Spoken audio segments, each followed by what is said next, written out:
Rain hammered the empty streets of Seoul 안녕하세요. tonight. The most 잘 feared man in 들으세요. Korea collapsed in front of a tiny diner, ignored by everyone except a soft-spoken black waitress who didn't even know his name. In a world built on fear, her simple "Are you okay?" was the one thing powerful enough to change everything. Hey family, before we dive in, don't forget to subscribe. It helps the channel grow and keeps the stories flowing. The rain had a way of swallowing sound and soul, turning the city's usual hum into a low, exhausted sigh. Neon signs flickered against puddles like broken stars on concrete. Taxis hissed past, umbrellas bobbed like dark mushrooms, and everyone hurried home. Everyone except the man who walked alone through the storm with blood trailing behind him. Jinwoo Han didn't stumble. He didn't flinch. He didn't breathe like a man in pain. But the cut deep in his side told the truth. Every step left a darker patch of red spreading beneath his coat. On any other night, he would have hidden the injury, dragged himself back to his headquarters, and ordered a full-scale retaliation before anyone even realized he was wounded. But tonight, he didn't have the strength. He needed shelter, just long enough to stop the bleeding, just long enough to breathe. The street was nearly abandoned, but one small place remained lit. A quiet American-style diner squeezed between a laundromat and a hardware store. A warm, golden glow poured from its windows, almost mocking the cold night outside. He pushed the door open. Instant silence swallowed the room. A couple eating fried rice froze mid-bite. Two teenage boys at the counter stopped slurping noodles. And the manager, standing by the register, instantly bowed, sweat beading on his forehead. Everyone knew who he was. Everyone feared him.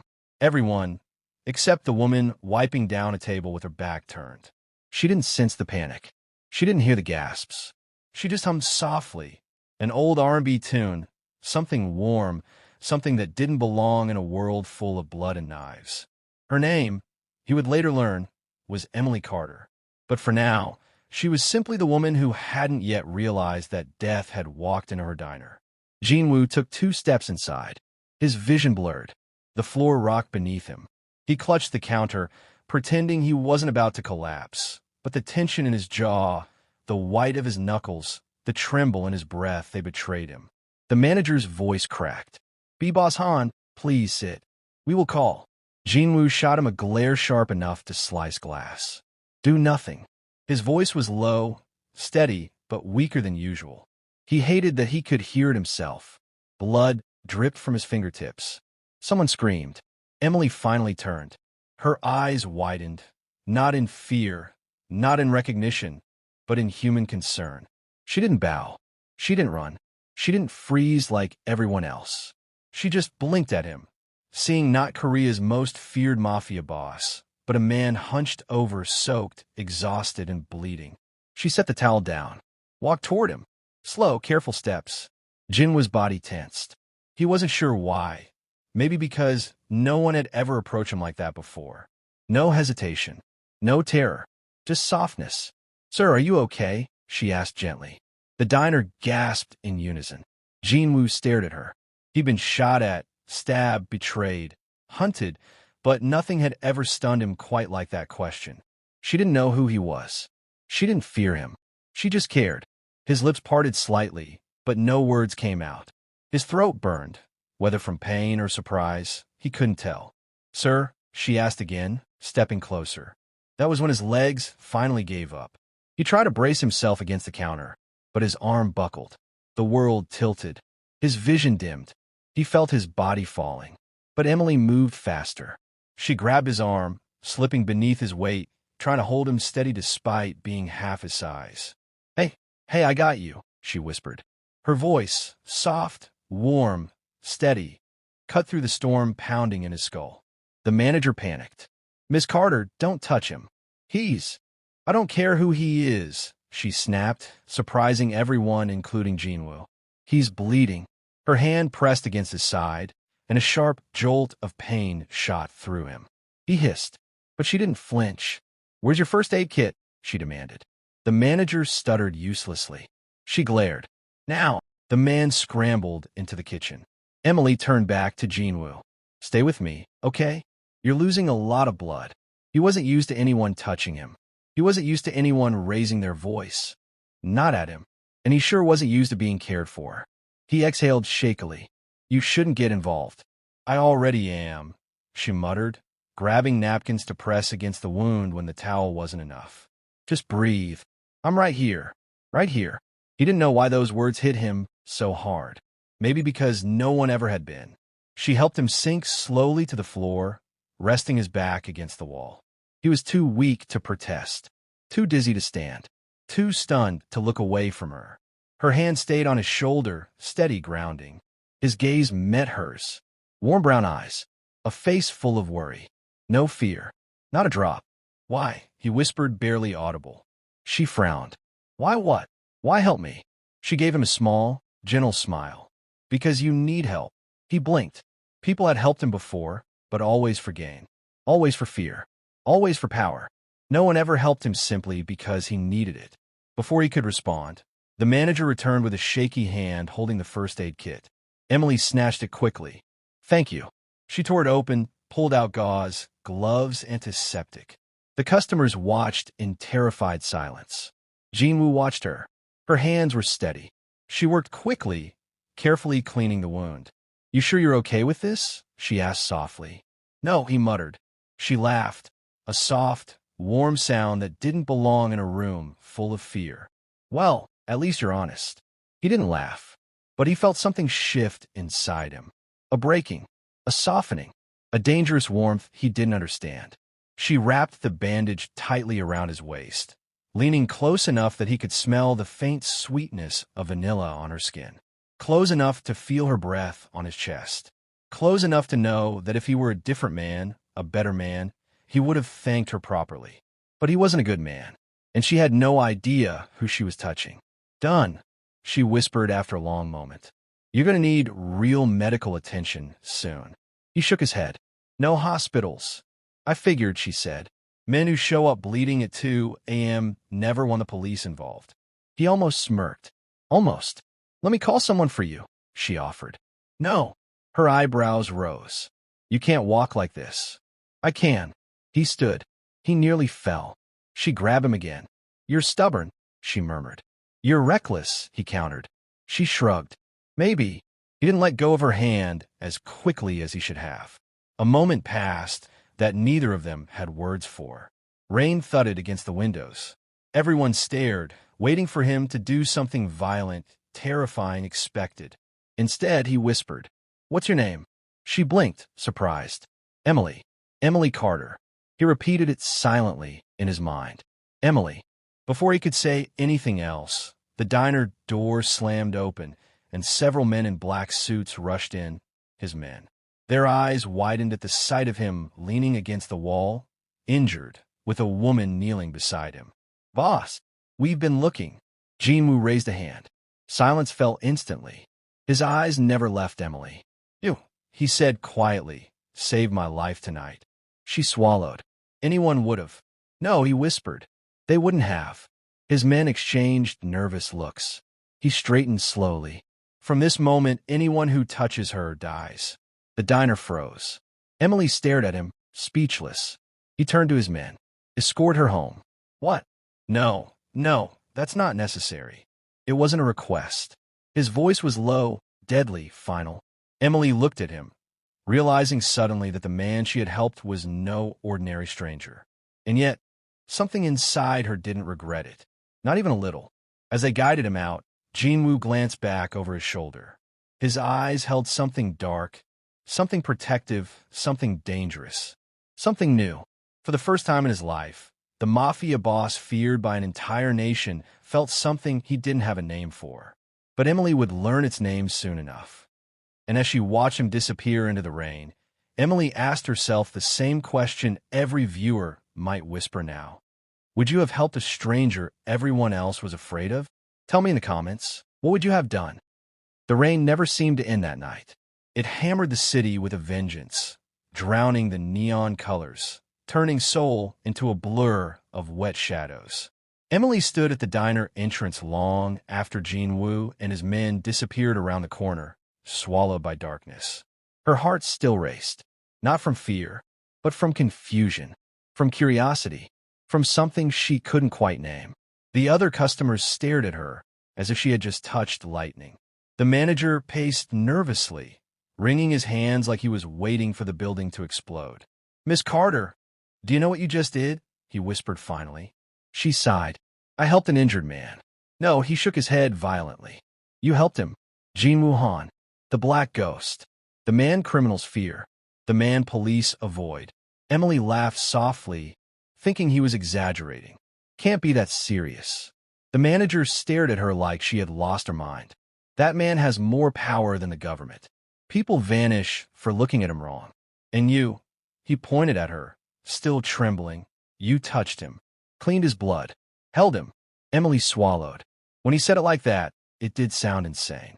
But she remembered the way Jinwoo had looked at her. Broken, bleeding, human. And something inside her whispered that he wasn't just the monster everyone thought he was. She shook off the thought and grabbed her bag. "I'm heading home. At least let me close the diner early," the manager pleaded. In case his men come back." "They won't," she said confidently. "He told them to escort me home." The manager stepped back like her words had cursed the air. "He what?" Emily didn't bother repeating it. She simply walked out, the rain now a soft drizzle instead of a downpour. Two tall men in black suits stood by the sidewalk, waiting. They bowed at her the moment she appeared. "Miss Carter," one said politely, "we will drive you." She blinked. Is that necessary?" "It is what the boss ordered." The other man opened a sleek black car door. She hesitated, then slid inside. The car smelled like leather and something sharp, clean, expensive. The city lights streaked past the windows as they drove. For a moment, Emily wondered if she should be afraid, being in a strange car with Mafia men. But strangely, she wasn't. They dropped her at her apartment door without saying a word. Before she walked in, one of them held out a card. "Our boss will contact you." Emily swallowed. "Why?" The man paused, then simply said, "Because he doesn't forget kindness." Her breath caught. She didn't respond. She quietly took the card, went inside her tiny apartment, locked the door, and stood there in silence, staring at the plain white card with nothing but a phone number printed on it. No name, no symbol, just a number that felt like a ticking bomb in her hand. She sat on the counter and exhaled deeply. Tonight had changed everything. But while Emily paced her apartment, trying to calm her thoughts, another scene unfolded across the city, one drenched in fear, blood, and anger. Jinwoo sat inside a hidden medical wing of his headquarters, the cold fluorescent lights reflecting off the pools of blood on the floor. A doctor stitched his side, sweat dripping from his forehead. Not because the wound was difficult, but because stitching the Mafia boss wrong meant death. Jinwoo barely noticed the needle piercing his skin. All he could think about was her. Emily. Her hands on him. Her voice in his ear. Her warmth. Her bravery. Her softness in a world sharper than steel. He hated distractions. He hated weakness. But the memory of her eyes, steady, brown, unafraid, kept forcing itself back into his mind, making his chest tighten in a way he didn't understand. She shouldn't matter. She was a stranger. A waitress. A woman who lived far outside his world of violence and vendettas. And yet, that night, she had been the only person who saw him as human. His right-hand man, Sungo, stepped forward the moment the doctor finished bandaging him. "Boss, who attacked you?" Jinwoo's jaw clenched. "Rival clan. They will pay. Your orders? Find them. All of them. And bring them to me alive." Sungo nodded and turned, but Jinwoo added sharply, "And keep men stationed outside the diner." Sungo froze. "The diner?" Jinwoo glared coldly. "Someone could use her to get to me." Sungo swallowed. Even he, a man who had served Jinwoo for a decade, was stunned. "Understood." Before he left, Jinwoo asked in a low voice, "Did she get home safely?" Sungo's eyebrows shot up, but he quickly lowered his gaze. "Yes, boss. We escorted her." Jinwoo closed his eyes. Good. He didn't know why relief hit him so hard, but it did. 3 days passed. Emily waited. Not because she expected a call, but because part of her wondered if the universe didn't twist every life she touched. She hadn't seen Jinwoo again. She hadn't heard from him. The card still sat on her counter. She tried to live normally. Wake up, take the bus, work the morning shift at the diner, avoid the manager's frantic whispering about dangerous consequences. But life felt different. She felt watched, not in a threatening way, but in a careful, protective way. Like invisible eyes followed her on the street, ensuring she made it safely home. She told herself she was imagining it, but she wasn't. One evening, while wiping down tables, Emily noticed a tall man in a suit sitting in the far corner. He didn't eat. He didn't drink. He didn't blink. He just watched the door. Another man appeared across the street. Another leaned against a car. She realized Jinwoo wasn't joking. She was being guarded, protected. Why? Meanwhile, Jinwoo struggled with something he had never experienced before. Distraction. For the first time in his life, he wasn't thinking about weapons, territories, payments, betrayals, enemies, alliances. He was thinking about her face, her soft voice, her courage, her warmth when she pressed her hands to his wound. He hated that he couldn't get her out of his head. He hated that he wanted to see her again. He hated that he was afraid, not for himself, but for her. On the fourth night, he finally snapped. Sungo, prepare the car. His right-hand man hesitated. You're leaving headquarters? Yes. To go where? Sungo asked carefully. Jinwoo ignored the question, but Sungo's eyes widened. You're going to the diner, aren't you? Jinwoo gave him a cold, warning look. Sungo bowed instantly. I'll get the car. Emily was closing the diner when the bell above the door chimed softly. She turned. Her breath caught. Jinwoo Han stood in the doorway, dressed in black, rainwater dripping from his hair, his coat, his collar. His presence filled the room like a shadow, pulling the oxygen from the air. But his eyes were softer than she remembered. Hi, she whispered without meaning to. His lips twitched slightly, not a smile, but something close. You're working late. She wiped her wet palms on her apron. Yeah, someone called in sick. He stepped closer, slowly, carefully, like he didn't want to scare her. Emily swallowed. How's your side? The wound. It's fine, he said quietly. Because of you. A slow warmth crept up her neck. He glanced at the empty diner, then back at her. I wanted to thank you properly. You don't need to thank me. I do. She bit her lip. You didn't have to send your men to follow me home. I did. And you didn't have to protect the diner. I did. And you didn't have to station men on my street. He paused. I did. She sighed, crossing her arms. Why? You don't even know me. Jinwoo exhaled, long, controlled, tired. You helped me when you had nothing to gain. So, no one does that, he whispered. Not in my world. Emily stared at him, really stared at him. The man everyone feared looked lost, wounded, alone. Maybe he had been alone his whole life. Maybe that was why her kindness had hit him so hard, because no one had ever offered him any. She took a small step closer. You're not as scary as people say, she murmured. His eyes snapped to hers, darkening. You don't know me. She held his gaze. Maybe I want to. Silence fell. Heavy. Electric. Dangerous. Jinwoo took one slow breath, then another. You shouldn't, he whispered. My world is dark. Then let me be the light, she whispered back. His expression cracked. Just a little. Just enough. He stepped closer. Close enough for her to feel the heat of his breath. Close enough for her to see the scar along his jaw. Close enough for her to feel something shift inside her chest. You don't fear me, he murmured. No, she said truthfully. Should I? Yes. She shook her head. I don't. His jaw tightened. His heartbeat trembled. He had killed men for less than a fraction of intimacy. But with her, every instinct screamed to protect, not destroy. Before he could speak, headlights flashed across the windows. Multiple headlights.